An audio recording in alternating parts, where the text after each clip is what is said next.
Hello everyone, देखिए अब exercise 1.3 start करेंगे और इसका देखो क्वेश्चन नंबर फर्स्ट क्या कह रहा है। Prove that root 5 is irrational. ठीक है, प्रूव करना है आपको कि रूट 5 एक इरेशनल नंबर है। ठीक है, इरेशनल रैशनल ये सब आप इस चैप्टर की फर्स्ट वीडियो जो होगी उसमें देख लेना कि मैंने वहाँ पर समझाया हुआ आपको रैशनल क्या होता है, इरेशनल क्या होते हैं। ठीक है, अब देखो यहाँ पर क्या है कि इरेशनल इसको प्रूफ करना है, तो इस तरीके के क्वेश्चंस में अगर वो कह रहा है इरेशनल प्रूफ करना है तो आपको एज्यूम करके चलना पड़ेगा रैशनल। समझ रहे हो कि ये रैशनल नंबर है, फिर उसको हम गलत प्रूफ करेंगे कि ये रैशनल है। तो अगर वो रैशनल नहीं है तो इसका मतलब क्या होगा, इरेशनल होगा। बात समझ रहे हो? तो देखो इसमें हम सॉल्यूशन में या हम इसका लिख सकते हैं प्रूफ। ठीक है, देखो इसमें हम क्या करेंगे, एज्यूम करेंगे कि रूट 5 क्या है, एक रैशनल नंबर है। तो हम यहाँ लिखते हैं let us assume the contrary that root 5 is rational. देखो एक कॉन्ट्रेरी का मतलब क्या है कि इसके अगेंस्ट, मतलब रूट 5 वो कह रहा है प्रूफ करो इरेशनल, तो हमने एज्यूम कर लिया रूट 5 इज़ रैशनल। कॉन्ट्रेरी मतलब क्या, अगेंस्ट। ठीक है, इतनी बात। तो रूट 5 इरेशनल दिया हुआ था हमें, हमने क्या मान लिया, रैशनल, इसलिए ये कॉन्ट्रेरी वर्ड लगा। ठीक है, तो हमने लिखा लेट अस एज्यूम, यहाँ टू लगा देते हैं, to the contrary that root 5 is rational. ठीक है, कि हम अब रैशनल नंबर आपको पता है किस फॉर्म में होते हैं, वो P बाय Q की फॉर्म में होते हैं, इसी तरीके से मानते हैं हम। ठीक है, तो यहाँ पर हम लेट जो करेंगे कि रूट 5 अगर एक रैशनल नंबर है तो रूट 5 इक्वल टू मैं मान लेता हूँ A बाई B की फॉर्म में। जैसे यहाँ P बाई Q होता था और Q is not equal to 0 होता था ना रैशनल नंबर, तो बस यहाँ P बाई Q की जगह हमने क्या मान लिया, A बाई B मान लिया। और साथ में यहाँ पर आपको ध्यान में रखना है कि A एंड B जो हैं are coprime, B is not equal to 0 यहाँ लिख दिया मैंने। देखो A and B are coprime. Coprime का मतलब क्या होता है, को प्राइम का मतलब होता है जिसका कॉमन फैक्टर, मतलब A और B में कॉमन फैक्टर क्या रहेगा, 1 रहेगा और कोई कॉमन फैक्टर नहीं हो सकता, उसको बोलते हैं को प्राइम। समझ रहे हो? जैसे इसका एग्जांपल लें, जैसे मान लो एक नंबर 2 है और एक नंबर 3 है। ठीक है, तो इनके लो जरा एलसीएम लेंगे तो ये 2 2 1 1। ठीक है, और इसमें लो 3 3 1, यही बनेगा। इसके देखो 2 इंटू 1 और इसके भी 3 इंटू 1, तो इनमें कॉमन फैक्टर क्या बन रहा है, 1 ही बन रहा है। तो ये क्या है, को प्राइम है। ऐसे ही एक एग्जांपल लेते हैं, जैसे 7 का और 13 का। 7 का भी ले लो आप, यहाँ एलसीएम कितना बनता है ये और 13 का यही बनेगा। ठीक है, तो 7 इंटू 1 एंड 13 इंटू 1, तो इसमें भी 1 और 1 ही बन रहा है कॉमन फैक्टर। तो यानी कि कहने का मतलब क्या होता है कि जिनका HCF, ठीक है, वो दो नंबर जिनका HCF क्या हो रहा है आपके पास, 1R, यही मतलब हुआ। ठीक है, अगर मैं बोल रहा हूँ कि इन दोनों में कॉमन फैक्टर क्या होना चाहिए, सिर्फ 1 होना चाहिए। ठीक है, या मैं इसको ऐसे बोल सकता हूँ कि HCF क्या हो, 1 हो। क्लियर है बात इतनी या नहीं? अब इस क्वेश्चन में हमें यही चीज़ लेके आनी है कि इनके HCF अदर देन 1 होंगे, और अगर वो अदर देन 1 होंगे तो इसका मतलब क्या है, ये रैशनल नहीं होंगे। सीधी सी बात है, तो क्या होंगे, इरेशनल होंगे। तो इसी कहानी पे चलना है बस हमें।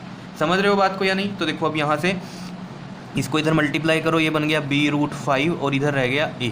क्लियर? अब यहाँ कर देते हैं हम स्क्वेयरिंग ऑन बोथ साइड। तो स्क्वेयरिंग ऑन बोथ साइड करेंगे तो देखो क्या होगा, यहाँ पर B रूट 5 है, B रूट 5 का स्क्वायर एंड A का स्क्वायर। ठीक है, तो ये कितना आ गया, देखो यहाँ से A का स्क्वायर और इधर बन गया B स्क्वायर, और रूट 5 का स्क्वायर क्या होता है, देखो रूट 5 इंटू रूट 5 क्या होता है बताओ, 5 होता है। ठीक है ना, और अगर आप इसको वैसे करके देखना चाहते हो तो देखो रूट में 25 और रूट 25 क्या होता है, 5।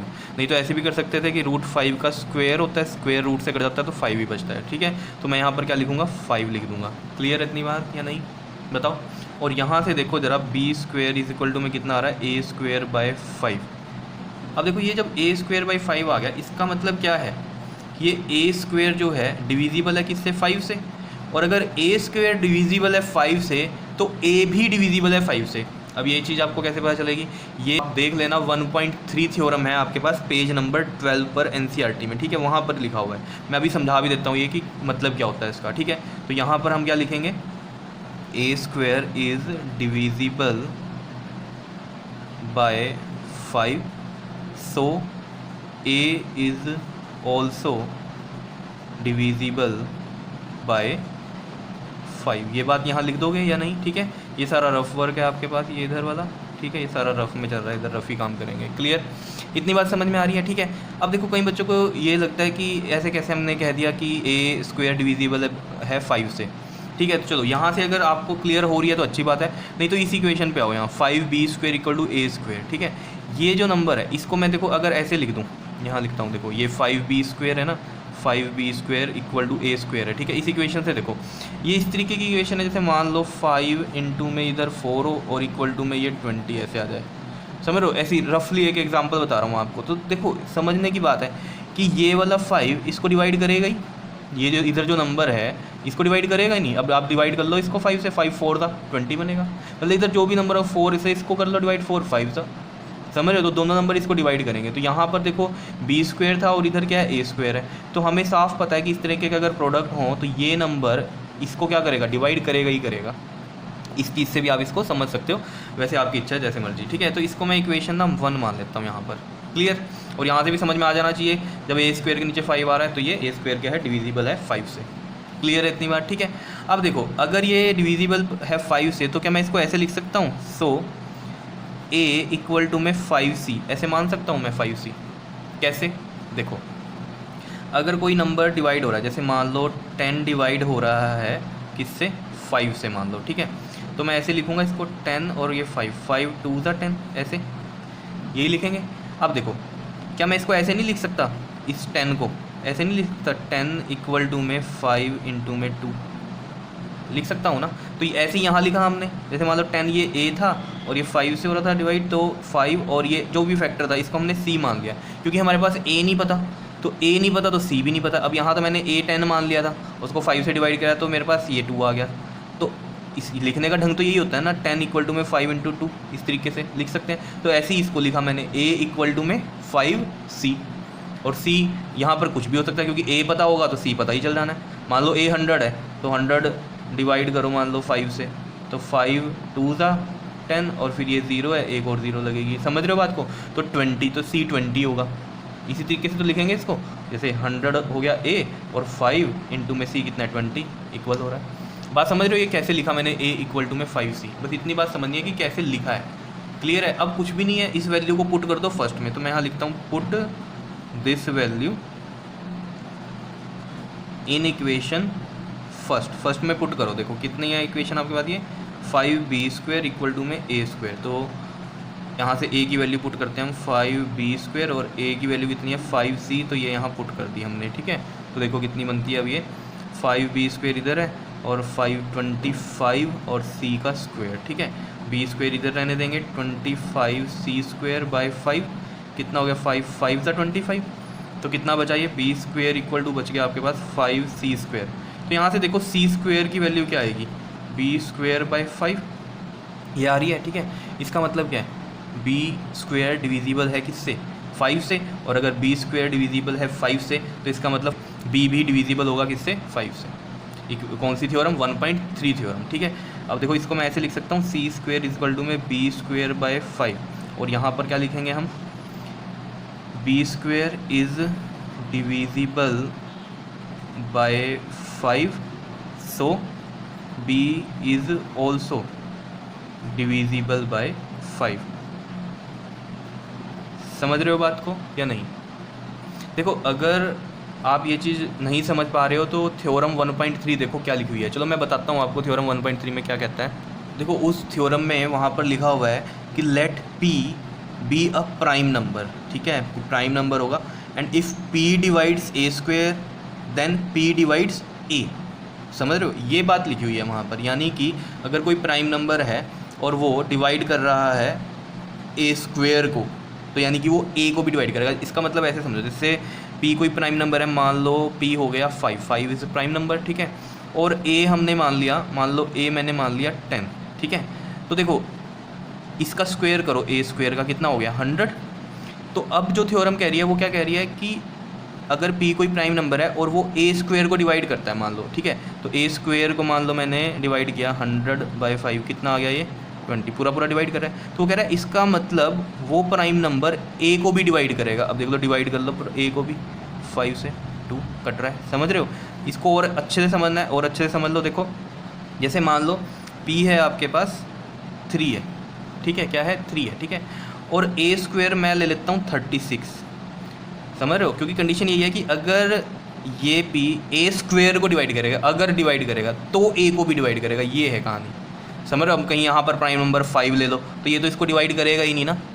कहानी क्या है कि अगर कोई प्राइम नंबर है और वो किसी वैल्यू को डिवाइड कर रहा है, मतलब कोई स्क्वेयर है, वैल्यू है, उसको डिवाइड कर रहा है, तो सिंगल वैल्यू को भी वो क्या करेगा, डिवाइड करेगा। मेरा मतलब क्या है कि अगर ए स्क्वेयर को डिवाइड कर रहा है तो वो ए को भी डिवाइड करेगा। जैसे कि मान लो पहले ये कंडीशन चेक करेंगे कि ए स्क्वेयर को डिवाइड करता है क्या ये नंबर, ठीक है। तो 36 डिवाइड बाई 3 देखो कितना हो रहा है 1 और ये 2 डिवाइड कर रहा है, ठीक है। तो इसका मतलब इसका ए कितना होगा, इसका 6 होगा।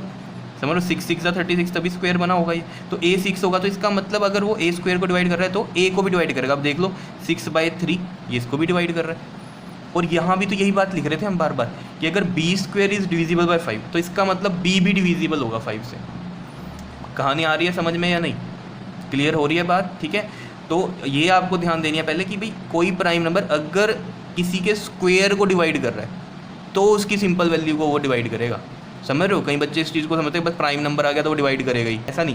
पहले देखना है कि स्क्वायर को डिवाइड कर रहा है तो उसकी सिंपल वैल्यू को डिवाइड करेगा। जैसे ये यहाँ पर 10 लिया था हमने, मान लो ये 100 था, इसको डिवाइड करना चाहिए पहले 5 से, 5 इसको डिवाइड कर रहा है तो इसकी सिंपल वैल्यू को भी डिवाइड करेगा, तो 10 को डिवाइड करेगा। समझ रहे हो इतनी बात या नहीं? अब जैसे मान लो मैं कोई नंबर ले लेता, ए मैं ले लेता, मान लो कुछ भी ऐसी, यहाँ पर ले लेता मैं ए स्क्वायर ले लेता मैं 36, तो ये 5 इसको तो डिवाइड कर ही नहीं पा रहा है। समझ रहे हो? तो फिर वो कहानी बनेगी नहीं यहाँ पर। लेकिन हाँ अगर प्राइम नंबर मैं 3 लूँ और फिर ए स्क्वायर 36 है तो ये इसको डिवाइड कर रहा है तो इसका मतलब ए को भी डिवाइड करेगा, फिर ये है कहानी, ठीक है। तो पहले स्क्वायर वाली वैल्यू चेक करनी पड़ेगी, फिर उसके बाद वो सिंपल वाली वैल्यू की बारे में बोलता है। क्लियर है? यही कहानी यहाँ पर है। ये चीज़ समझ में आई थ्योरम 1.3, ठीक है। तो अब देखो यहाँ से हमें एक बात पता चल रही है कि यानी कि ए भी डिविजिबल है 5 से और बी भी 5 से डिविजिबल है। तो इसका मतलब तो क्या हो गया, इनमें कॉमन फैक्टर 5 आ रहा है। और हमने तो क्या कहा था, को प्राइम है कि 1 ही होना चाहिए कॉमन फैक्टर।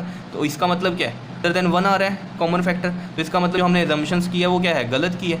और अगर हमने एजम्पशन गलत किया तो इसका मतलब क्या है कि √5 अगर रैशनल नहीं है तो इरेशनल ही होगा। समझ रहे हो? तो बस ये कहानी लिखनी है अब इसके बाद, ठीक है। तो हम यहाँ लिखते हैं, देखो क्या लिखेंगे, therefore A and B have at least 5 as a common factor,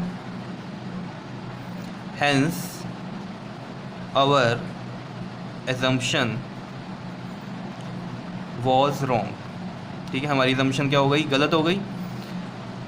और A and B are not coprime, सीधी सी बात है।